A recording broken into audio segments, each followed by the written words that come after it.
खाने में प्रोटीन को लेकर कई लोग एक बात अक्सर सोचते हैं।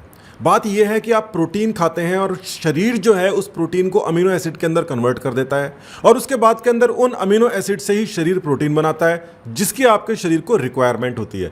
तो फिर ये शरीर जो है वो प्रोटीन को अमीनो एसिड के अंदर कन्वर्ट कर वापस प्रोटीन बनाने के बजाय डायरेक्टली प्रोटीन एब्जॉर्ब क्यों नहीं कर लेता? ये जो दो स्टेप हैं, बिना काम के स्टेप करने की जरूरत क्या है? तो डाइजेस्टिव सिस्टम के अंदर हम पढ़ते हैं कि प्रोटीन्स, कार्बोहाइड्रेट्स, फैट्स एक्सेट्रा को सबसे पहले डाइजेस्ट किया जाता है और डाइजेस्ट करने के बाद में उसको एब्जॉर्ब कर लिया जाता है। तो बात यहां महत्वपूर्ण यह है कि इन सबको डायरेक्टली एब्जॉर्ब नहीं करने के बजाय शरीर को डाइजेस्ट करने की क्या जरूरत है? अब इस बात को समझिए कि प्रोटीन यानी कि हर तरीके का प्रोटीन एक सा नहीं होता। प्लांट प्रोटीन, एनिमल प्रोटीन में अंतर होता है और एनिमल के अंदर भी एक एनिमल दूसरे एनिमल के प्रोटीन्स के अंदर अंतर होता है। मतलब कहने को तो वो सारे के सारे प्रोटीन हैं मगर वो सारे एक से नहीं है और प्लांट का प्रोटीन एनिमल प्रोटीन को रिप्लेस नहीं कर सकता, मतलब डायरेक्टली उसके काम में नहीं आ सकता। तो मतलब जिस प्रोटीन को हम खाते हैं, चाहे वो प्लांट प्रोटीन हो या फिर किसी दूसरे एनिमल का प्रोटीन हो, यानी कि जैसे फिश का हो सकता है, कुछ और मीट हो सकता है या फिर दूध भी हो सकता है, इन सभी को पहले अमीनो एसिड्स के अंदर तोड़ा जाता है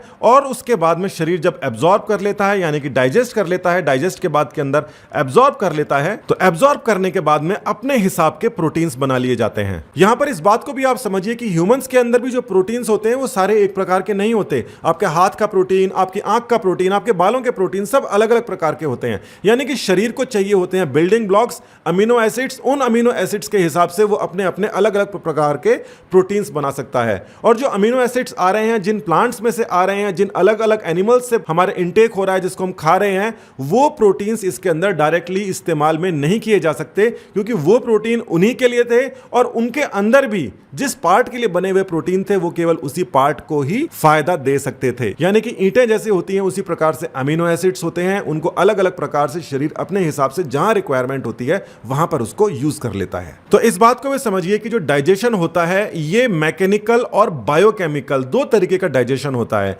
मैकेनिकल का मतलब जैसे हम उसको मुंह से खाते हैं यानी कि टूथ से तोड़ते हैं, उसके बाद के अंदर वो स्टमक के अंदर जाता है और स्टमक के अंदर भी उसका अच्छी तरीके से उसको मिक्सिंग की जाती है। इस मिक्सिंग में अलग अलग प्रकार की मसल्स इन्वॉल्व होती हैं जो उसको स्क्वीज करती हैं, रिलैक्स करती हैं, जिसके अंदर वो मैकेनिकली छोटा छोटा टूट रहा है, पेस्ट टाइप बन रहा है। और जब वो पेस्ट टाइप बन जाता है उसके बाद में बायोकेमिकल यानी कि एंजाइम्स, अलग अलग प्रकार के एंजाइम्स जो हैं और एसिड वो उसको और ज्यादा तोड़ देती हैं। तो डाइजेशन दो प्रकार से होता है हमारे शरीर के अंदर और उसका रिजल्ट ये रहता है कि हमारे बॉडी की रिक्वायरमेंट पूरी होती है। इस बात को भी आपको समझना पड़ेगा कि केवल और केवल प्रोटीन्स का ही नहीं बल्कि कार्बोहाइड्रेट्स, फैट्स, साथ ही के अंदर वाटर, विटामिन्स, मिनरल्स, इन सब की भी हमारे को रिक्वायरमेंट होती है। वो हम बाहर से खाते हैं, पीते हैं और हमारे शरीर को इन सब की भी रिक्वायरमेंट होती है और डाइजेस्टिव जो प्रोसेस है इसको फॉलो करने के बाद में वो हमारे शरीर के अंदर आता है। तो इस वीडियो में हमने दो कॉन्सेप्ट डेवलप कर लिए हैं। पहला तो ये कि प्रोटीन्स, कार्बोहाइड्रेट्स, फैट्स वगैरह को डाइजेस्ट करने के बाद में एब्जॉर्ब किया जाता है